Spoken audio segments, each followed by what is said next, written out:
First, Reno Omokri have come out again. He said that P2B does not stand a chance of becoming the flag bearer of the ADC, of the coalition. Meanwhile, P2B have also come out and said that if that he's not going to come out to run or to contest as a vice to anybody, he's coming out to contest as the flag bearer, that is, as the candidate going for the presidency. So let's watch the video and hear what Reno Omokri said, and let me get your own thoughts and views in the comment section. We don't know yet, for example, much about this ADC coalition. There's no clear... Even they don't know much about their coalition. Well, there's no clear documentary reference to it yet and what it actually stands for. So a lot of conjecture and inference at the moment. Given that, what are your thoughts on what we know so far? Well, what we know is that this is a party built on grudge against Bola Tinubu. I mean, if you look at what they said, this is an anti-Tinubu coalition. That's what I'm quoting them.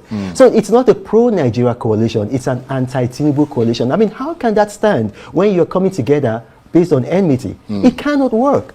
So you need to come together based on principles. Parties are built on ideology, on principles. Parties are not built on hate. Look, Peter Obi was asked the question, what party are you? And then he stammered and said, oh, he's in Labour Party. But how can you be in Labour Party and still be in ADC?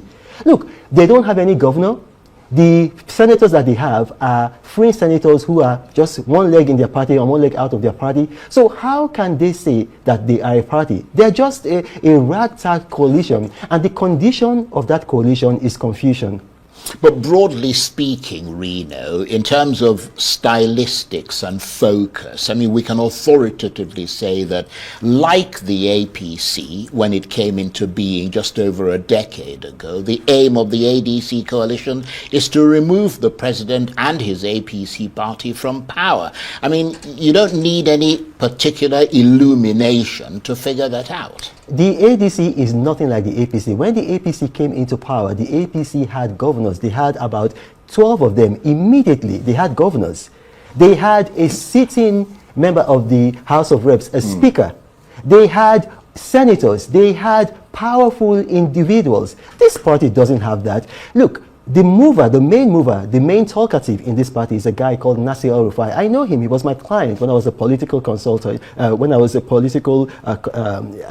a political consulting firm. And guess what? He submitted his name to be a minister under the Tinubu administration. He went to the National Assembly to defend it. He's not denying that. Yeah, well, he did deny that actually. No, that's not factual. He actually denied that. He said that he never wanted to be a minister. He said he was asked to become a minister, and obviously he then went through the motions. He went to the National Assembly, he gave glowing speeches, he tried to be a minister, and he was rejected by the National Assembly. Only then did he now remember that Tinubu is a bad person. That's sour grapes. Now, let's talk about Peter Obi. Peter Obi is having problems in the Labour Party. He doesn't know if he has the clout to pull off what he pulled off in 2023. So he's looking for an alternative route. And so he's now putting one leg in the ADC, but he's not even sure. He says that he's still a member of the Labour Party. Now, let's talk about the People's Democratic Party. Let's talk about those members of the People's Democratic Party who are coming into the ADC. How many of them control their states? None of them control their states. None of them. As a matter of fact, this guy, Nasir El-Rufai, his own son was at the venue where President Bola Tinubu was endorsed for a second term, and the boy was shouting enthusiastically. If you cannot convince your own first son to support you, how do you think you can convince Nigerians? Yeah, but to be fair, I mean, you know, this may not be for you, but there are many who might be encouraged and even inspired by the fact that heavyweights like Atiku Abubakar, Peter Obi, two of Tinubu's biggest challengers in the last election, being the face of this coalition, in addition, of course, to the likes of, as you mentioned, Nasir El-Rufai, Rotimi Amechi, David Mark, Rauf Arebesola, Uche Secondus, etc. Well, one thing that these people all have in common is that they all lost in 2023. All of them, all the names that you mentioned, they all lost in 2023. Yeah, but so what if they lost? Yeah, so if you form a... I mean, many of them don't even believe Can I answer your question? Lost. If you form a losers convention, so, I mean, why should I be afraid of you? You're forming a losers convention. I mean, why should I be afraid of you? It happens all the time. In the United States, we see people forming a losers convention. When you gather negative thinkers together, there's more negativity. Right. Well, that's one way of looking at it. The other way is that there is a certain logic behind it. They don't want to split their vote, which collectively beat Tinubu hands down in 2023. I mean, Tinubu got 37% of the vote.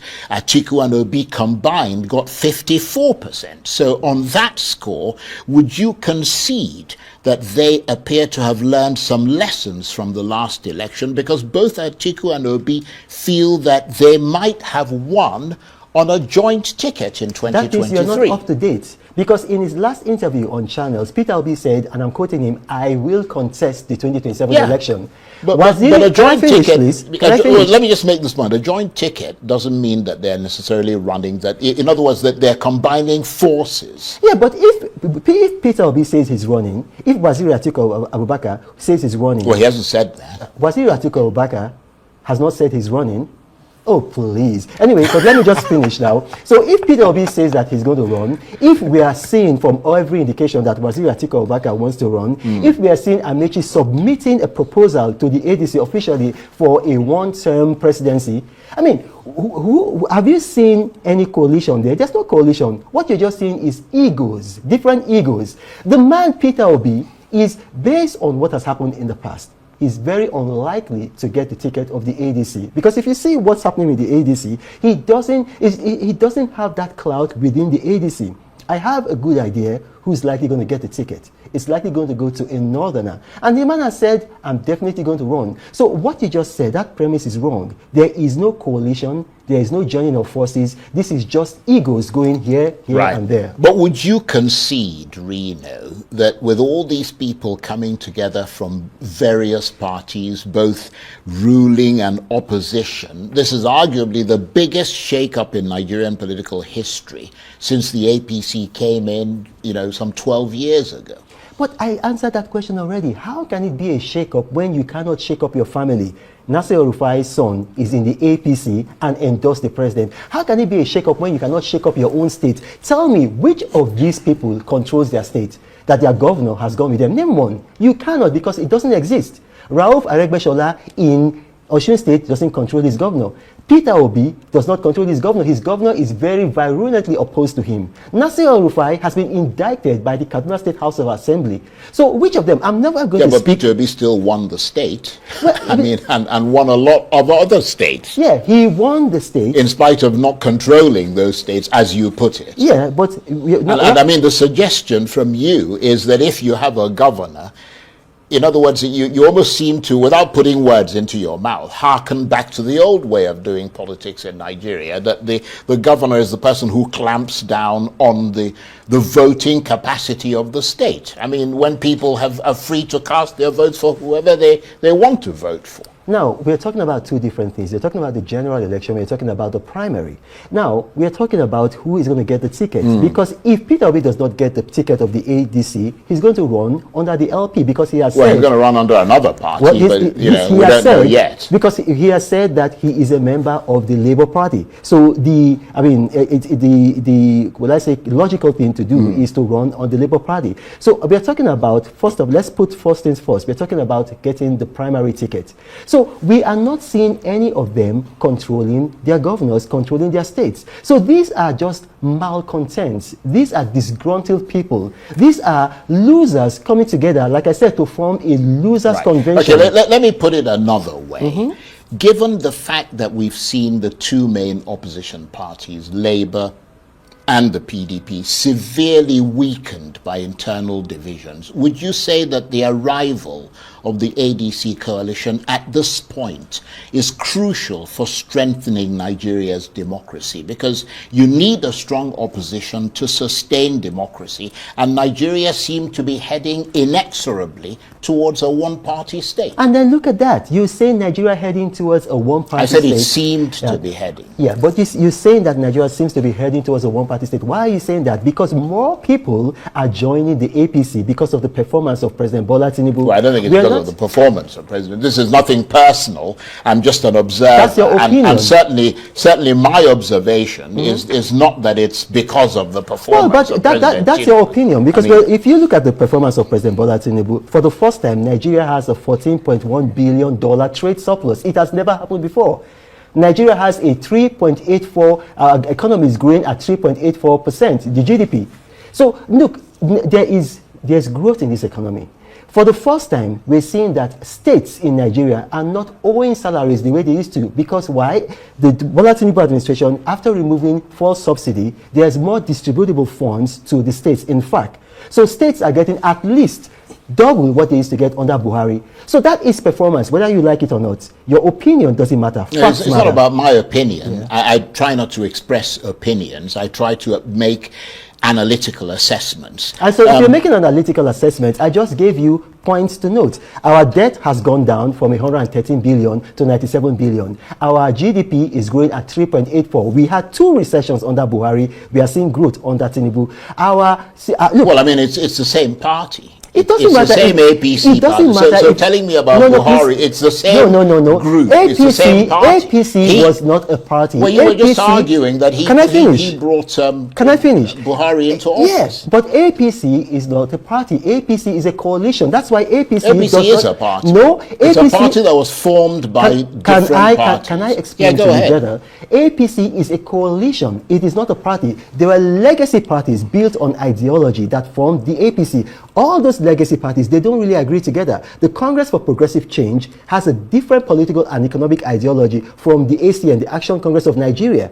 So ideologically speaking... So why are they together? Yeah, that's why it's called a coalition. It happens in England. I schooled in England, you schooled in England. We have it's an APC party. It's a coalition. That's what it's called. It's a coalition. Now, the ideology behind Bola Tinubu is not the same ideology behind Buhari. And we are seeing progress with Bola Tinubu. Well, they don't have any ideology. They have visions, they have philosophies, but they don't have ideology. No, that's not true. Bola Tinubu has ideology, and that ideology has remained consistent since 1989 when he was in the Social Democratic Party. That's why it is very difficult for you to make a distinction between Bola Tinubu and Waziri Atiku Abubakar, because they have the same political ideology. They are both SDP people. And don't forget that this Waziri Atiku Abubakar was the presidential candidate of the Action Congress of Nigeria, Bola Tinubu's legacy party that became a member of the coalition. Indeed.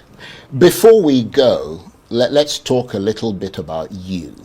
What do you actually do now? I know we've introduced you as a political commentator, social media influencer, author. Is that what puts food on the table, or do you have a secret job that you do in the UK in the wee hours sort of of the morning, a sort of 9-to-5 job, or you don't do that kind of grunt work? I have the most paid subscribers of anybody in Africa. Nobody on the continent of Africa has more paid subscribers than me on X, which is formerly Twitter. So you're a social media influencer. Can I finish? I just needed to be clear. Yeah. If you interject, I can't be clear. No. So okay? go ahead. So even if I don't do anything, if I just sleep and wake up, today, I'm earning something like maybe close to $1,000, even if I just sleep and wake up. That's why I have the luxury. Well, I'd like to be you. Oh, well, that's why I have the luxury to travel all around the world. This year, how many countries have I been to? I've been to 18 countries. Tomorrow, I'm going back to California. From California, I'm going to Ethiopia. From Ethiopia, I'm going to Seychelles. That's why that's why I can say the truth to anybody, because I have a consistent legal income flow, and nobody can muzzle me. Indeed. And what about the reports that you're about to be made an ambassador by the Tinubu government? Is that a fact, or is that shrouded in mystery? I don't know anything about that. I deal in facts. I don't deal in reports or rumors. Yeah, but I mean, have you heard about those reports? I read it in the newspapers just like you. I read it just like you. Reno, it's great to see you. Charles, great to see you in person, rather than all this internet business from London. And just before I go, I really want to encourage Nigerians, please dress in made in Nigeria apparel. Everything I'm wearing from head to toe is made in Nigeria. That's the only way we're going to build our economy. Well, tell that to the government, because they're driving around in foreign cars. You see what I mean? And yet cars are made in Nigeria. Yes, cars are made in Nigeria, and then we're seeing that this administration is also patronizing innocent, not just with the government, also with the military. So we're going to start somewhere. This administration made it possible for a Nigerian carrier to get direct routes to Gatwick Airport and to London Heathrow. So that's part of what I'm talking about. Thank you, Charles, for having me. Yeah, well, what about Tinubu's health care? Can he have his medical, sort of his hospital treatments in Nigeria? I'll tell you what you're going to do. Invite the Minister of Information. Let him sit down here and he can answer that question. And I keep on saying this, that anybody you see now talking like this to be is either paid or is either looking for a position from the APC. Because how come that somebody who's someone that was against Tinubu all of a sudden started working for Tinubu or talking about Tinubu. Someone that was for P2B eventually started talking against P2B. People like Reno Omokri, that's George's video. People like Kenneth. So these people have come out before and praised P2B, and then now they are talking against P2B. Because that's the reason why if you come and say that P2B does not stand a chance of becoming the flag bearer. So that means everybody now is pointing fingers at Atiku, that they want Atiku to become the next president of Nigeria, because they all know that if P2B eventually becomes the next president of Nigeria, that many of them are losing their positions. They are fully aware, and that's true. P2B does not like where there's corruption. He will remove every form of corruption. That's P2B. He will remove every atom of corruption. He will remove anything called corruption. So they are aware of that. So they are all scared. That's why they are all coming out talking negative about P2B, so that people will see that this man P2B does not qualify to become a president, which is a total lie. Go and verify what this man did in Anambra State and come back and ask yourself if this man is not the best thing that can happen to Nigeria. If this man P2B is not the best thing that can happen to Nigeria. Because all these constant attacks from Tinubu's ally are all false. Go and verify. Reno Omokri have come out many times to criticize P2B. The same person that was hailing P2B some years ago. P2B is the best, P2B is this one, he's the best candidate, he's the best man, he's the best governor. All of a sudden started talking against P2B. The same thing that happened, the same thing that this man did, that praised P2B's government in Anambra State. All of a sudden comes out and says he's going to support the North. If it's Atiku, so be it. These kind of people we have in Nigeria, people that don't know where they stand, they are all biased because of their personal interest and not for the interest of those that they are leading. Let me get your views in the comments section. Let me get my next video if you can subscribe.